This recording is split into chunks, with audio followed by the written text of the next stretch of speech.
Kaze nanone muri gahunda z'amakuru n'ibiganiro bitandukanye, reka mbabwire ko ni itangazo riturutse mu gisirikare cy'u Rwanda, aho u Rwanda rugiye kwakira inama y'abayobozi b'amashuri makuru ya gisirikare yo muri Afurika. Kuva tariki ya 10 kugeza tariki ya 12 Ugushyingo 2025, u Rwanda ruzakira inama 19 ihuza abayobozi b'amashuri makuru ya gisirikare yo ku mugabane wa Afurika. Inama ngarukamwaka igamije guteza imbere ubumenyi, amahugurwa n'iterambere ry'umwuga w'igisirikare, inafasha mu guteza imbere ubufatanye ndetse no guhuza imikorere hagati y'amashuri makuru ya gisirikare. Uyu mwaka ifite insanganyamatsiko igira iti ejo hazaza, amahugurwa n'amasomo ya gisirikare muri Afurika, gukuraho icyuho cy'ikoranabuhanga. Iyi nama yateguwe n'ingabo z'u Rwanda izaba urubuga rwo gushimangira ubufatanye no kwagura imitekerereze. Minisiteri y'Ingabo z'u Rwanda yasobanuye ko iyi nama izanafasha mu guteza imbere ubushakashatsi n'udushya mu myigishirize ya gisirikare, hagamijwe gukuraho icyuho cy'ikoranabuhanga mu guhangana n'ibibazo bigenda bivuka ku rwego mpuzamahanga n'akarere. Yagize iti abazitabira inama bazaganira ku mahirwe yo gushyiraho ibyemezo n'uburyo bw'imikoranire bihuriweho bigamije gukomeza ubufatanye mu mahugurwa n'imyigishirize mu bya gisirikare. Uretse abayobozi b'amashuri makuru ya gisirikare, inama izitabirwa n'abahagarariye urwego rushinzwe umutekano n'amahoro mu muryango wa Afurika yunze ubumwe, inzobere mu bya gisirikare, abafatanyabikorwa mu bya gisirikare n'abahanga mu by'umutekano w'akarere, nk'uko amakuru atugera akomeza kugenda abivuga. Mu yandi makuru, reka duce mu gihugu cy'u Burundi mbabwire ko Perezida Evariste Ndayishimiye w'u Burundi yibasiye bikomeye umuyobozi w'umuryango Parsem Faustin Ndikumana, uherutse kumusaba kureka guharira Imana ibibazo by'abarundi akabikemura nk'umukuru w'igihugu. Ndikumana Faustin yagaragaje ko Perezida Ndayishimiye ari umuyobozi ukunda kwizeza abaturage ibitangaza, urangwa n'amagambo menshi ariko byinshi asezeranya abo ayoboye ntabikore.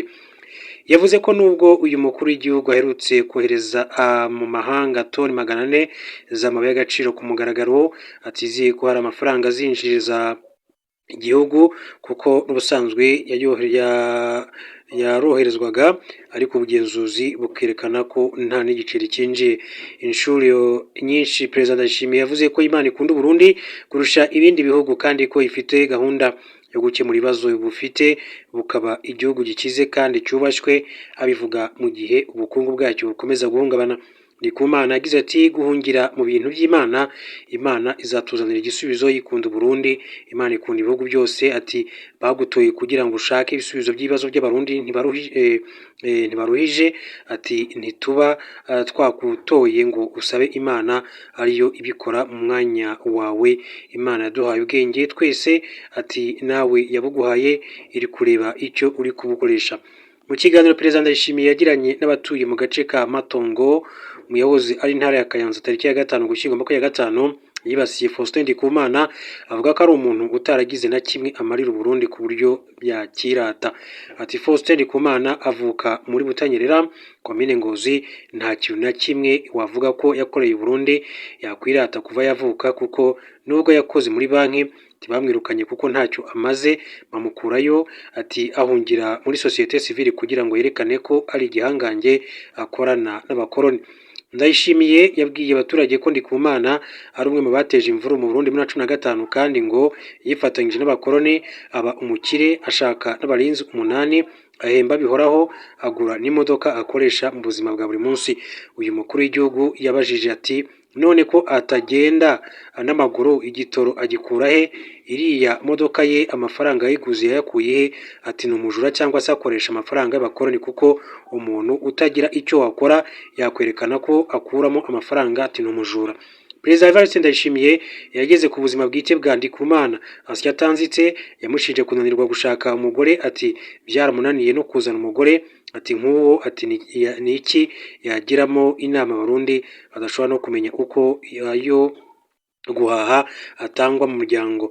Yavuze ko umunsi umwe azajya guhura na Ndikumana Faustin amusabe kumusobanurira imigambi afite, kuko mu gihe yaba adateganya gushaka umugore ashobora kuzahambanwa ikara, nk'uko Perezida Evariste Ndayishimiye bivuze. Reka nsoreze kuri iyi nkuru, nayo nimwe mu zikomeje kugenda zigaruka mu bitangazamakuru bitandukanye. Babwire ko Leta Zunze Ubumwe za Amerika zagavye igitero cya 17 ku bwato bikekwa ko bwari butwaye ibiyobyabwenge kigwamo abantu 3. Iki gitero cyagabwe mu nyanja ya Caraïbe kwa 4 urupfu rw'abantu batatu rwatumye umubare w'abamaze gupfira muri ibi bitero wiyongera ugera kuri 69. Ibi bitero byatangiye ku itariki ya 2 Nzeri. Ku cyumweru ubutegetsi bwa Trump bwashyikirije Sena urutonde rw'ibanga rugaragaza ibikorwa bya gisirikare biri gukorerwa mu nyanja ya Caraïbe, aho byashimangiye ko intego ari gukomeza kurwanya abantu batwara ibiyobyabwenge babyinjiza muri Leta Zunze Ubumwe za Amerika.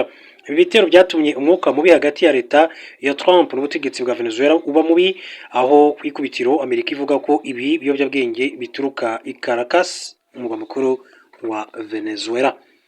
Reka mbashimire mbifurize gukomeza kugira ibihe byiza.